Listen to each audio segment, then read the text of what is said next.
안녕하세요. 덕구TV 건덕근 김고은입니다. 네.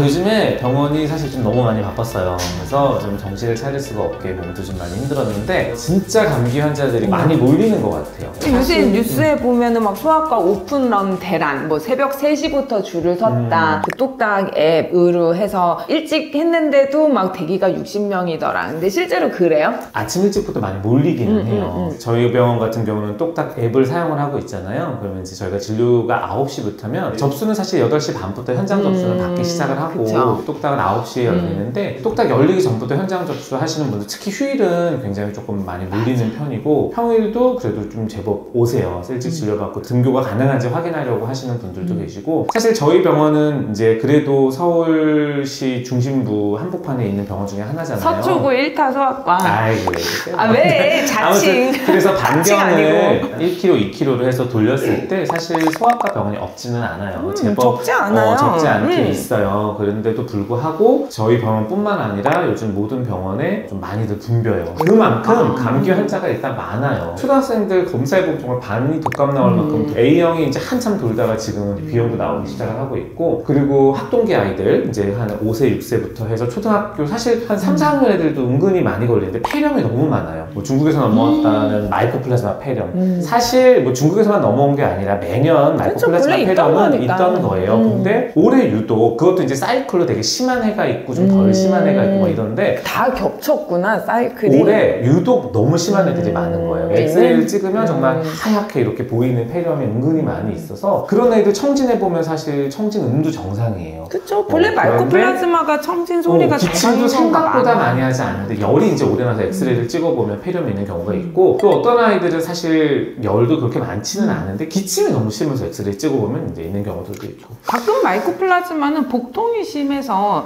대사진 찍다가 뭐야 여기 밑에 폐렴 있네 이런 경우도 그래서 마이코플라즈마 폐렴의 특징이 증상하고 검사하고 되게 안 맞는 게 특징이잖아요. 애는 되게 멀쩡한 줄 알았는데 피검사 염증 수치가 너무 높다든지 이게 어렵죠. 그리고 또 하나는 요즘에 100일에 정말 애들이 기침을 하면 막 한 3주, 4주 이상 하는 애들이 너무 많아서 치료를 해주는 입장으로서도 약이 안 듣는 거 같고 너무 반복해서 걸리니까 100일에가 100일 동안 기침하는 병이 100일에잖아요. 그게 항생제를 써도 왜 이렇게 안 나아요, 선생님? 그러니까 이게 잔기침이 너무 오래 가는 애들은 결국은 그것도 이제 자기 면역력이 어느 정도 초반에 치료가 잘 되고 나면 서서히 나아지는 거라 좀 관찰이 필요하죠. 일단 우리가 이제 이 얘기로 빠진 이유가 결국 소아과 오픈런에서 이렇게 이렇게 흘러왔는데 사실 이제 실제로 소아과를 주변에 접은 선생님들도 많이 계시긴 하세요. 왜냐면 이제 좀 하소연을 하자면 난데 여기도 직접 여기도 사실 접었잖아요. 그쵸, 그리고 이 근방에 있는 또 이제 어떤 성장하시는 선생님도 일반 소아 진료는 접으셨어요. 왜냐면 정말 저희가 일할 때는 하소연을 하자면 화장실도 못 가고 뭐 4시간을 근무하면 4시간 동안 정말 1분도 못 쉬고 일을 해요. 한 분 보고 나가면 또 다음 분 들어오고 나가면 다음 애기 들어오고 다음 애기 들어오고 이거를 진료 시간 동안 그래서 물도 한 모금 안 마시고 일을 해요. 왜냐면 화장실을 갔다 오기도 민망하고 제가 일반 진료할 때까지는 그래도 주기가 좀 있어서 한 2주 바짝 바쁘면은 또 조금 이제 한산해지고 최근 1, 2년은 주기 없이 계속 바쁘신 것 같아요. 그래서 요즘 사실 조금 저도 약간 반정신을 놓은 상태로 지내고 있었어요. 저희보다 더 지금 문제는 대학병원이에요. 대학병원에 소아과 전공의 지원율이 올해가 소아과가 모든 과를 통틀어서 제일 낮아요. 그 이유는 아무래도 이제 다른 과들과 비교를 하자면 보상을 받지 못한다라는 그런 전공의들의 마인드가 큰 것 같고 그리고 또 하나는 체력적으로 너무 쉴 틈 없이 이제 일을 해야 되는 부분이 있어요. 대학병원 같은 경우는 특히나 그런 이유가 모든 과가 마찬가지지만 중환자실에 이제 환자들이 있거든요. 근데 소아과는 상대적으로 대학병원에 3차 병원에서 중환자실에서 보는 환자의 비율이 타과에 비해서 꽤 높은 편이에요. 왜냐하면 이제 1차, 2차 진료들은 대부분 이제 이런 저희 병원 같은 병원에서 커버를 가능하지만 실제로 입원이 필요한 경우에 이제 대학병원을 가게 되는 거고 거기서 중환자가 발생했을 때 그걸 컨트롤하다 보니까 대학병원 중에서 소아과는 중환자의 비율이 좀 높은 편인데 문제는 요즘에 그런 중환자를 볼 전공의들이 그게 제일 걱정이죠. 없다 보니까 전공의도 전공이지만